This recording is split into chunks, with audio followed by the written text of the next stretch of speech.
For context, my fiance Peter, 29 male, and I, 27 female, have been together for the past 2 years. We got engaged about 2 months back, and we ended up breaking off that engagement a week ago. Peter has been married before, and he even has a child from his previous marriage, his 7-year-old son, Jonah. He got married to his high school girlfriend, Sandra, 29, female, at 22 because she was pregnant, and they got divorced 2 years later.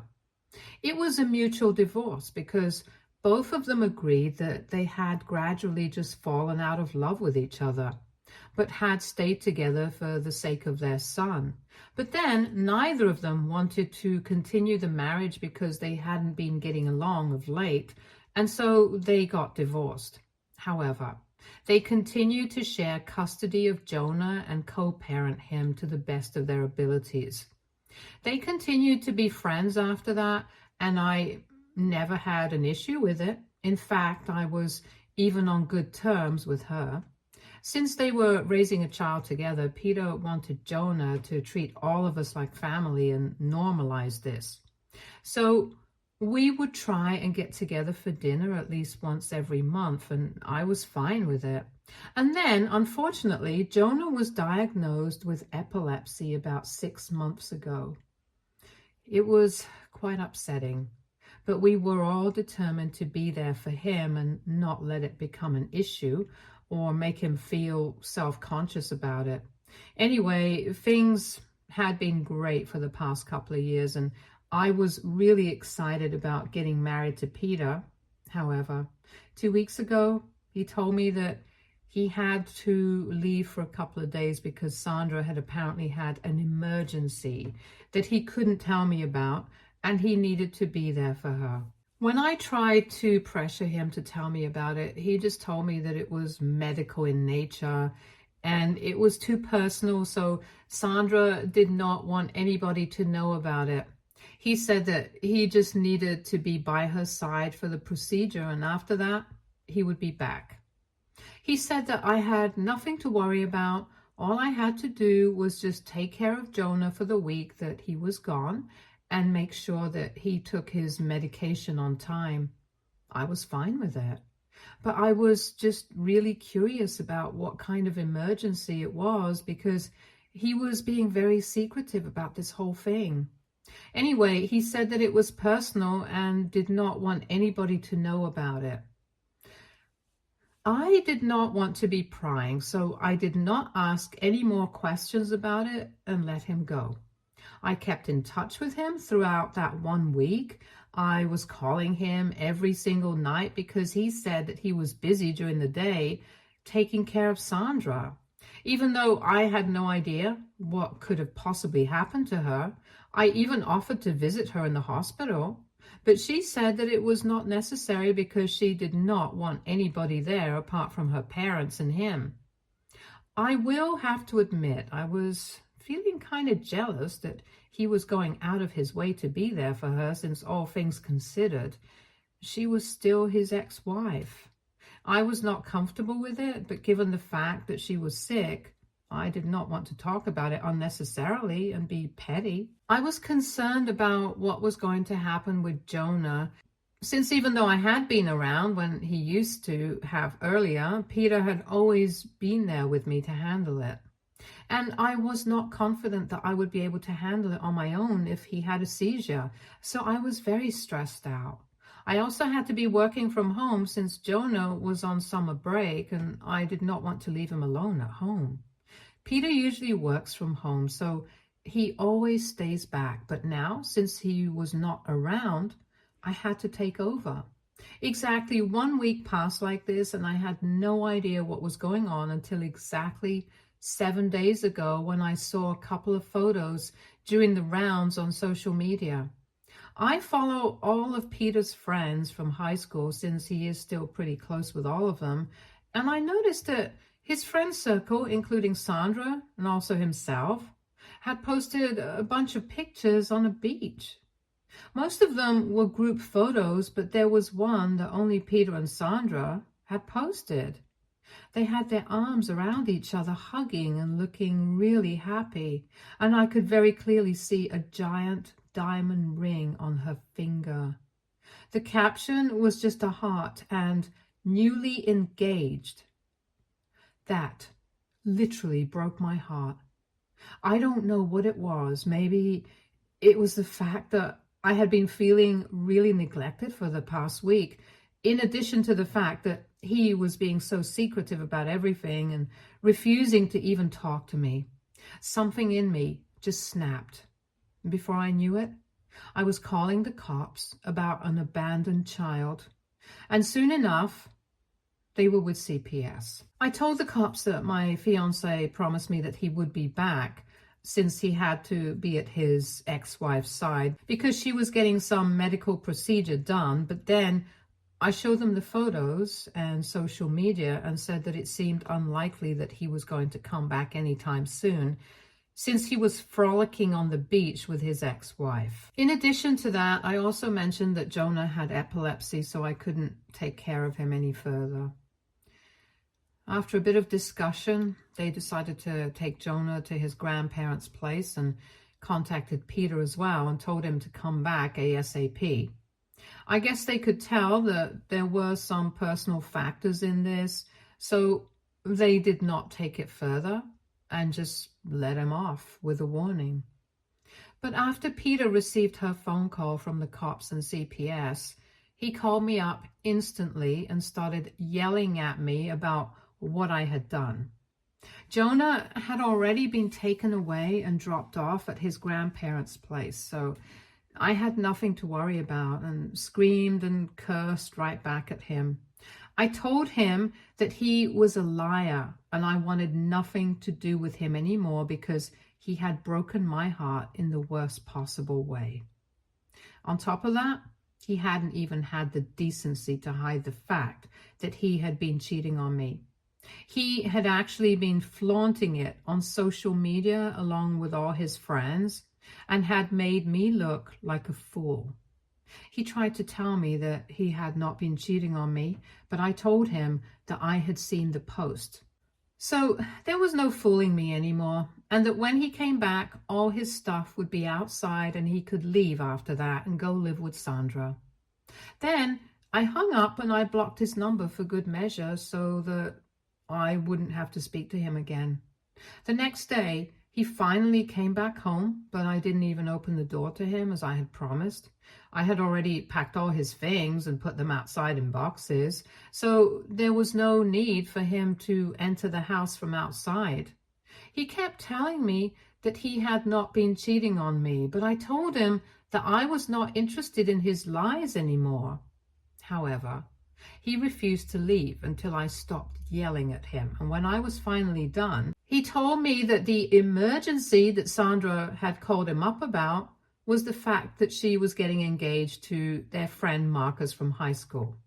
Apparently, they had been dating in secret for the past year, and now he had finally proposed and she had sprung the surprise on them. When he had reached her house that day, she surprised all of her friends who had been there with tickets to the Maldives, and they had been vacationing there to celebrate her engagement. And the reason he hadn't told me about any of this was because he did not want me to feel jealous. So he figured that he would just tell me about it when he came back. But when they were making that post on social media, he had completely forgotten about the fact that I did not know the truth and did not consider that I might have misconstrued what was going on. But regardless of that, he had never expected me to call CPS because that was a very rash and crazy decision. He tried to explain to me that the way that I had retaliated for just a simple misunderstanding was insane, and that I should have called him first and at least tried to clear the air with him instead of calling CPS just to get back at him. On top of that, I had even sent Jonah away, which was really cruel because he was just a little boy and he did not know what was going on. So for me to punish him just because I was mad at Peter was unfair. In my defense, I had sent him to his grandparents' place where I knew he would be safe and sound. And I had even consoled him and given him a lot of kisses before sending him away. So it was not like I had treated him cruelly, but even then, I could see where he was coming from. I was a little embarrassed when I heard him tell me what had actually happened, but I wasn't going to back down because ultimately he had still lied to me about a lot of things and had kept up with those lies for almost a week. So I told him that maybe calling CPS was something that I had done in the heat of the moment, but the way that he had lied to me for one whole week was unforgivable. I told him that I was going to stick to my decision. I'm breaking up with him, and I opened the door only to return my engagement ring to him after that. Then I shut the door as quickly as I could so he wouldn't have the opportunity to speak to me or even enter the house. He kept begging me to try and understand where he was coming from, but I refused to talk to him. And I told him to just go away because I had nothing left to say to him anymore. For 1 week, he had lied to me, and instead of worrying about what I was going through, he was having fun with his friends on the beach. No amount of apologizing was going to fix that, and nothing was ever going to make it any better for me. So I was sure of my decision of leaving, and after he realized that there was no talking to me, so he put his boxes in his car and left. It has been a week since then, but a couple of days back, I started receiving calls and messages from his friends saying that what I had done was incredibly wrong because I had broken up a really happy family. Of course, I thought that they were talking about Sandra, Jonah, and Peter, but after reading through my messages, I realized that they were actually talking about me, Peter and Jonah. Apparently, Jonah kept asking about me, and Peter had no way to explain to him that I was not willing to see them anymore. Most of his friends said that what I had done to Peter could still at least be justified because they could understand that I was hurt, that he had lied to me. But the way that I had behaved with Jonah was not fine, and that I needed to at least talk to Peter and Jonah and clear these things out. All of them think that I need to give him a second chance because Peter is really distraught, and so is his 7-year-old son. Over the past 2 years, they have noticed how happy both of them have been with me, and they think that I shouldn't let something this insignificant come in the way of our relationship. So now I'm confused because I do feel kind of bad for Jonah. AITA for calling CPS and sending my fiance's son to his grandparents' place after I found out that he was lying to me about being away for his ex-wife's medical emergency. Update 1. Hi. So a couple of days have passed since I posted here, and people have had a lot of opinions about what I did. I will concede that maybe calling CPS first was not the right move. Like I said, it was something I did in the heat of the moment, and I really didn't think things through. It was vindictive, and I was just really hurt and angry that Peter would lie to me about something so big. And at that moment, I was really convinced that he had been cheating on me all along and had been engaged to Sandra behind my back. I just snapped, which is why I did something so crazy. So I decided to unblock Peter and apologize to him for what I had done. I acknowledged the fact that I had done it simply to get back at him, and my retaliation had probably been much worse than what he had done. I shouldn't have involved Jonah in any of this, and he was right about that part. However, apart from that, I really don't think it was fair of his friends to hold me responsible for breaking up a happy family.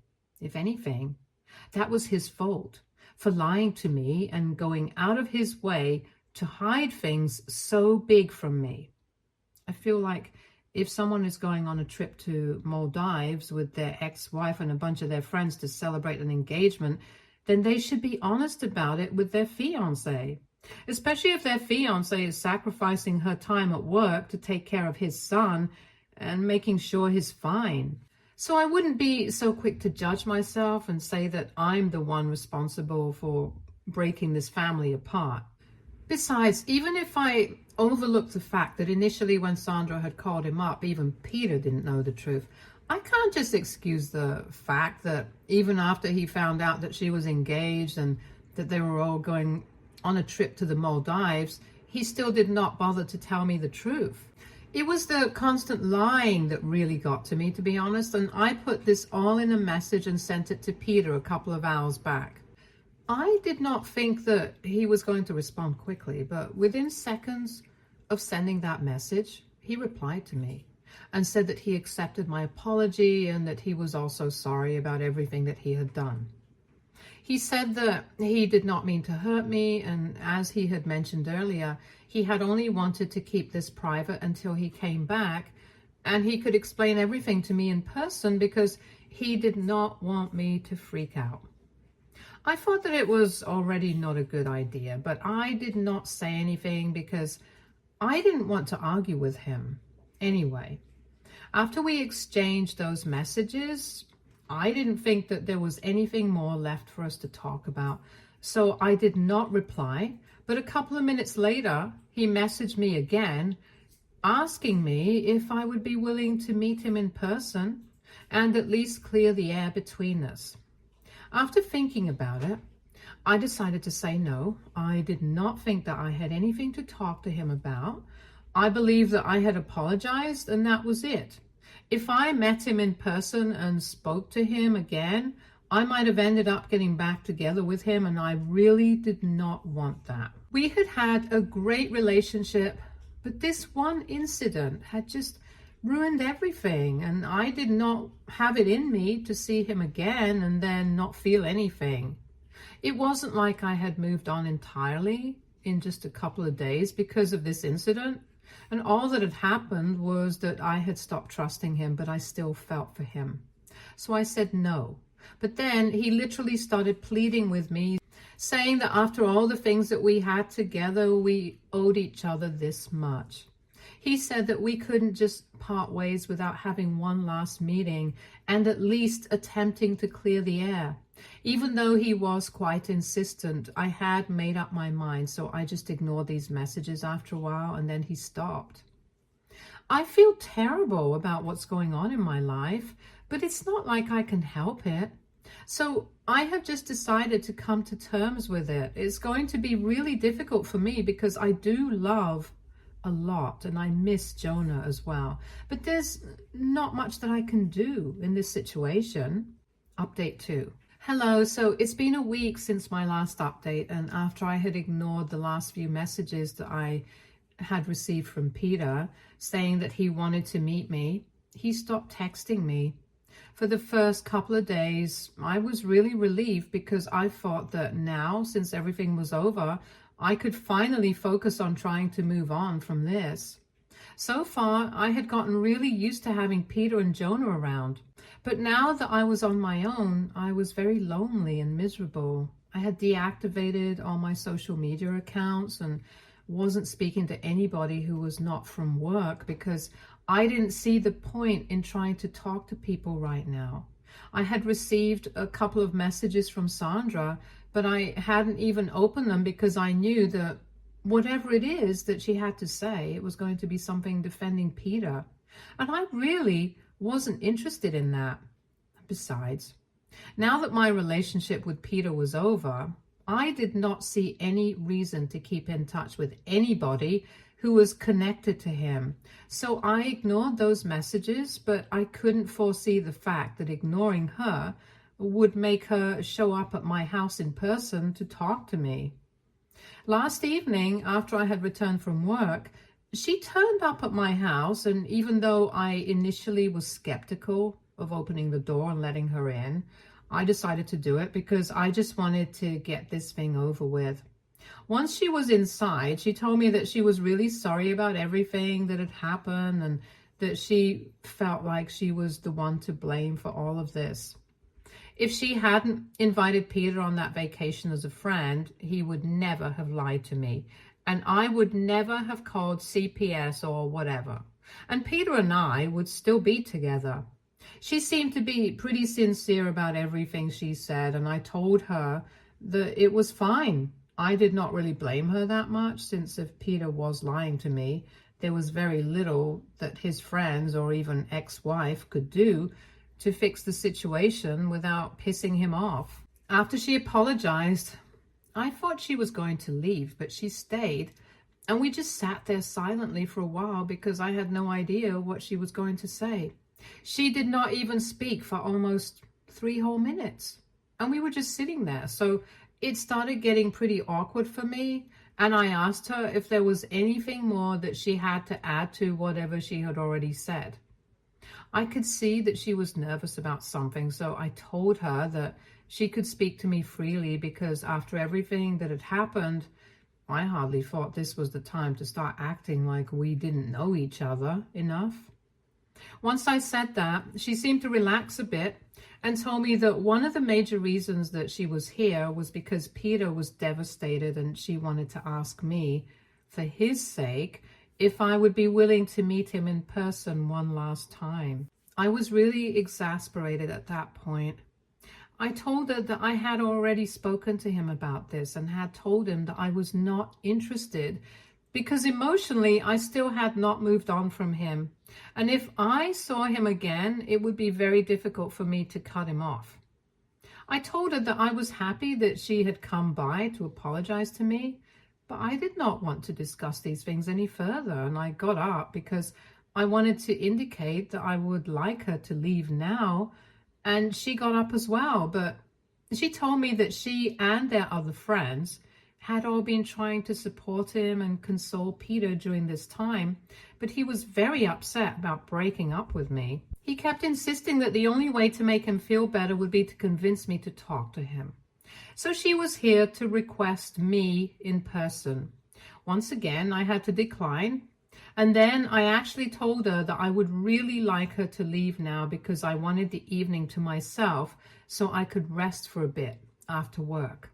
Then she started getting on my nerves in earnest because she just couldn't leave and kept arguing with me that Peter and Jonah had been with me for so long that I couldn't just break up with him and act like he was the worst person on earth over something so petty. She said that she knew that I was a bit insecure of her, and that's why Peter had not wanted anybody to tell me that they were all hanging out together, because he did not want me to freak out like I had done.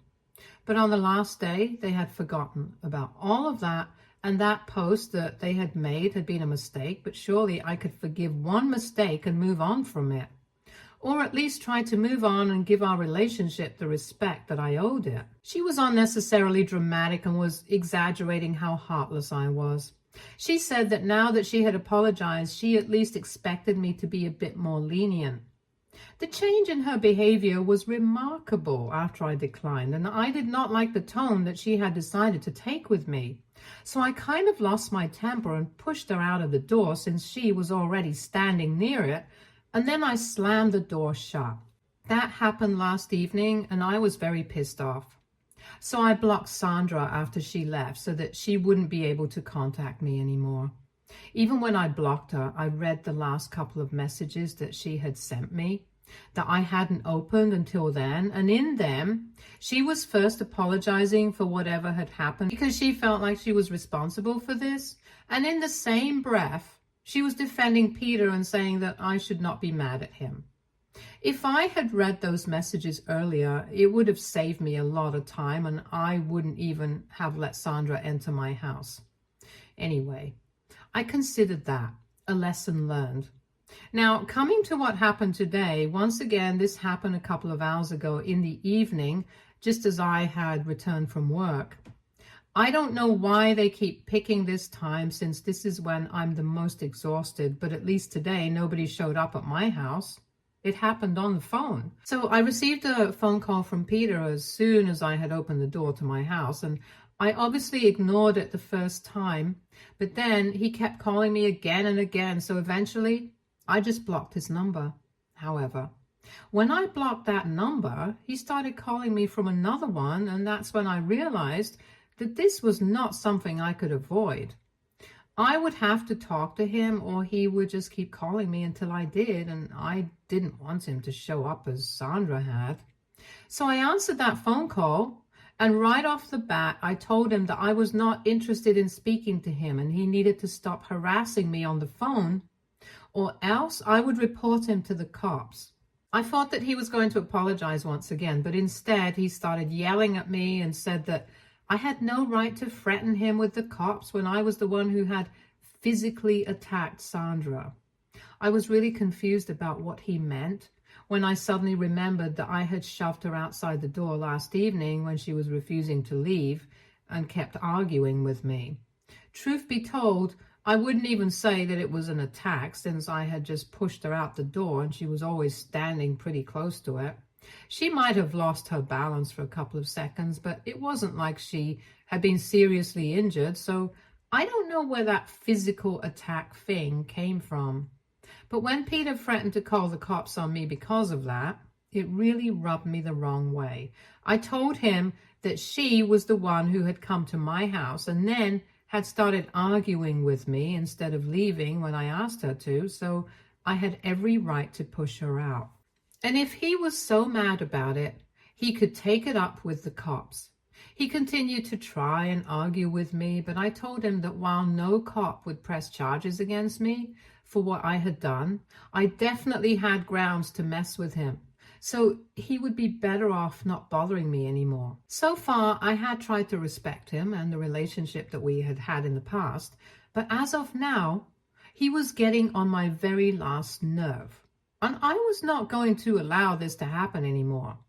I made it very clear to him that if he called me or bothered me even one more time, I would make sure that I got in touch with a lawyer, and then that would put an end to his harassment in the worst way possible.